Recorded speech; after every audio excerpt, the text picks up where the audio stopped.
Forgiveness is risky business. Hello, I'm Stuart Baskin, pastor of First Presbyterian Church of Tyler, Texas, and this is your daily devotional for Tuesday, November 18th, 2025. Over the last several days, I've spoken at length about forgiveness, why we need to forgive, and what forgiveness is. But so far, I have not touched on the practical question, how do we forgive?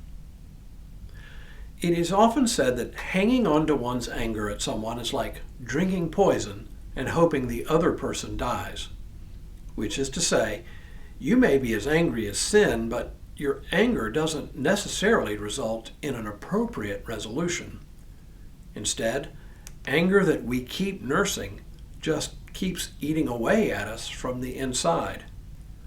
Look, anger is normal, even healthy, but anger that simmers indefinitely is terribly self-destructive.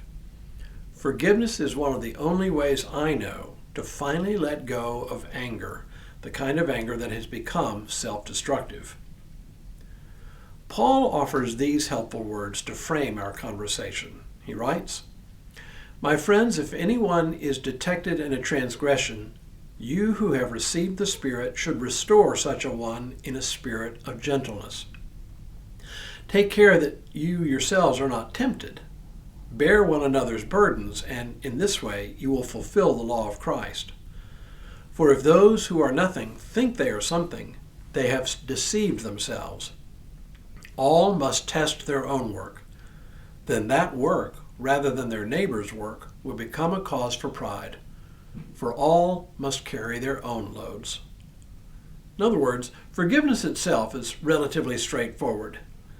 It involves an honest conversation with the one who has hurt you to let them know exactly what they have done and how it has affected you. Next, be ready to listen. And I mean really listen. You may find out that there is something about the event that you didn't know about that could affect your perception of the event. By listening to the person all the way through, you may be able to resolve the issue and forgiveness becomes actually easy. Or perhaps the person knows exactly what they did to you and they have been fretting over it.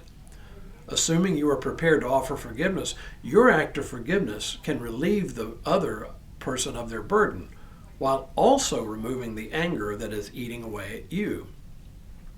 Once the forgiveness has been offered and received, it is time to repair the relationship. Are you willing to treat that person as if the event had never happened? It's not a question of forgetting, because wrongs are almost impossible to forget. But are you willing to wipe the slate clean, no longer holding anger or a grudge?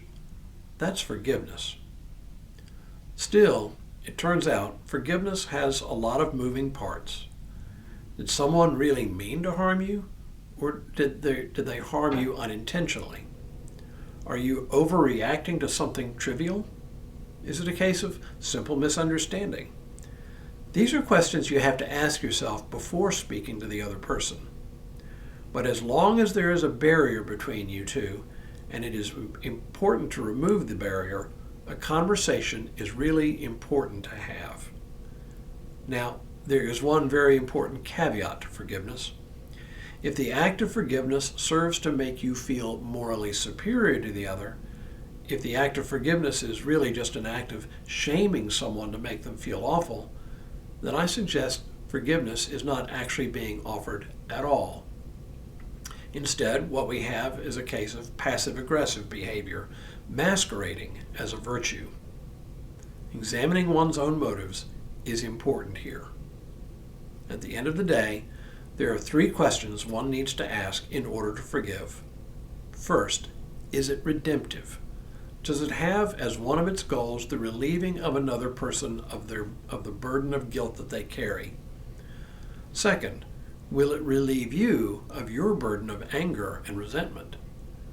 Finally, will it restore your relationship with the other person? That's what forgiveness is all about. Now may God continue to bless you and keep you in all that you do this day and in all the days ahead.